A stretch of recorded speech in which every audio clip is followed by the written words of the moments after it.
பிடிபுரவாசினம் கருணாமூர்த்தி ஸ்வரூபம் சர்வரோக தோஷ நிவாரணம் ஸ்ரீ சாய்நாதன் தரிசனம். ஓம் சாய்ராம். சாய்பாபா, நான் ஷீரடிக்கு வர விரும்புகிறேன். ஆனால் என்னால் வர முடியவில்லை. ஏனென்றால் அது என் நிதி நிலைமை காரணம் அல்லது நான் எதிர்கொள்ளும் பிரச்சனைகள், என்னுடைய சூழ்நிலைகள் சரியில்லாமல் இருக்கிறது. அதனால் உங்கள் துவாரக மாயைக்கு என்னால் வர முடியவில்லை பாபா என்று நீ கஷ்டப்படுகிறாய். இனிமேல் நீ எந்த விதமான கஷ்டங்களையோ துன்பங்களையோ பிரச்சனைகளையோ சந்திக்க மாட்டாய் குழந்தையே. உடைய குடும்ப நிலை, நிதி நிலைமை, வருமானம் அதிகரிக்கும். உன் கையில் போதுமான பணம் நிச்சயம் கிடைக்கும்.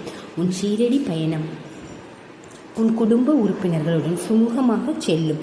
நீ மகிழ்ச்சியுடன் என் ஷீரடியை அடைந்து உன் எல்லா சிரமங்களையும் என்னிடம் சொல்லி மனதார கண்ணீர் விட்டு சந்தோஷமாக பிரார்த்தனை செய்து திரும்பி செல்வாய். நீ பல நாட்களாக வேற என்ன மறந்து கொண்டிருந்தாய் தெரியுமா? நீ சாய் சச்சரிதத்தை தொடங்கி நடுவில் நிறுத்திவிட்டாய்.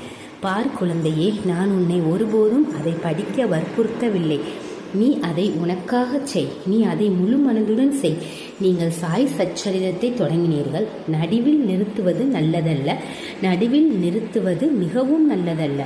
நீங்கள் ஒரு பணியை தொடங்கும் போது அதை முடிக்க வேண்டும். நான் உங்களுக்கு நினைவூட்டுகிறேன். சில பிரச்சனைகள் மற்றும் எரிச்சல்களால் நீங்கள் மறந்துவிட்டீர்கள் என்பதை என்னால் புரிந்து கொள்ள முடிகிறது. பாருங்கள், நீங்கள் தெய்வீக அருள் நிறைந்திருக்க விரும்பினால் யாரும் உங்களை எந்த பிரச்சனையிலும் சிக்க வைக்க மாட்டார்கள். எந்த பிரச்சனை உங்களை ஒரு குழப்பத்தில் நின்று நகர முடியாத சூழ்நிலைக்கு கொண்டு வந்தாலும் அந்த பிரச்சனை உங்களை விட்டு ஓடிவிடும். எனவே தைரியமாக முன்னேற கற்றுக்கொள்ளுங்கள். நீங்கள் எவ்வளவு சிரமத்தை எதிர்கொண்டாலும், எவ்வளவு கடினமாக இருந்தாலும் காலம் கூட உங்களுக்கு எதுவும் செய்யவில்லை. கடவுளின் கிருபையால் இவ்வளவு நாட்கள் நீங்கள் எனக்கு காட்டிய அன்பு, கவனிப்பு, பொறுமை மற்றும் பொறுமைக்கு அப்பால் உங்கள் குடும்பத்திற்கு மிகுந்த அதிர்ஷ்டத்துடன் நீங்கள் அறிமுகப்படுத்தப்படுவீர்கள் என்று நான் நம்புகிறேன்.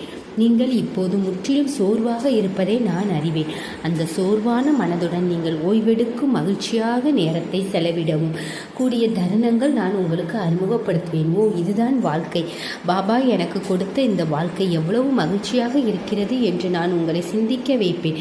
உங்கள் மனதில் உள்ள அனைத்து மரணங்களையும் ரணவேதனைகளையும் நான் அகற்றுவேன். இன்றிலிருந்து உங்கள் உதவியற்ற பார்வையையும் நிறுத்தி யாராவது வந்து உங்களுக்கு உதவுவதற்காக காத்திருக்கிறேன் என்று கூறுவதன் என்ன பயன்?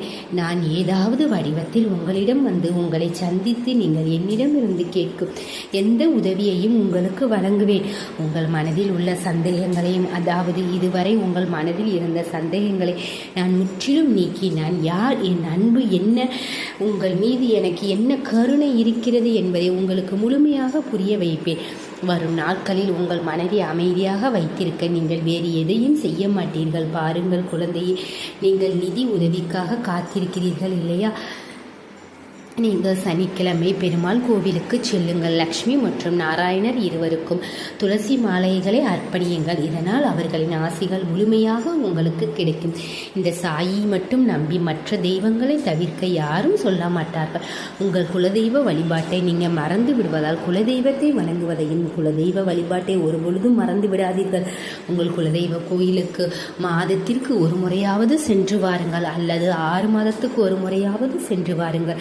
அவர்களை வணங்குவதன் மூலம் அவர்களின் ஆசிகளும் உங்களுடன் இருக்கும்.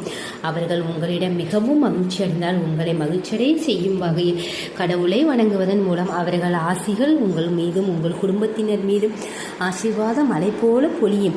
பெரும்பாலான ஆசீர்வாதங்கள் உங்களுக்குள்ளே உதவுவதன் வடிவத்திலேயே உள்ளன. எனவே ஒவ்வொரு ஆசீர்வாதமும் நீங்கள் செய்யும் வேலையை பொறுத்தது. எனவே சில நேரங்களில் நீங்கள் ஒருவரை முழுமையாக நம்ப வேண்டியிருக்கும். ஆனால் இல்லையெனில் சில நேரங்களில் முழுமையாக நம்புவதும் முற்றிலும் தவறானது. அதனால் எப்பொழுதும் சாயை தவிர யாரையும் முழுமையாக நம்பாதீர்கள். எப்பொழுதும் இறை வழிபாட்டில் மிகுந்த கனிவுடனும் பண்புடனும் மரியாதை செலுத்தி சாயை வணங்குங்கள். உங்களது பிரார்த்தனைகள் அனைத்தும் நிச்சயமாக நிறைவேறும். இப்பொழுது சிறு சறுக்கல்கள் தோன்றலாம், ஆனால் அதிலிருந்து உன்னை எப்படி வெற்றியடைய செய்ய வேண்டும் என்பது சாய்நாதருக்கு தெரியும். சாய்நாதனை நம்பியவர்கள் ஒரு நாளும் சாய் கைவிட்டதில்லை. காலங்கள் மாறும், ஆனால் கண்டிப்பாக உன்னுடைய பிரார்த்தனைகள் நிறைவேறும். அதுவரை சற்று பொறுமையுடனும் நம்பிக்கையுடனும் காத்திருக்க வேண்டும் குழந்தையே. இந்த நிலை மாறும்.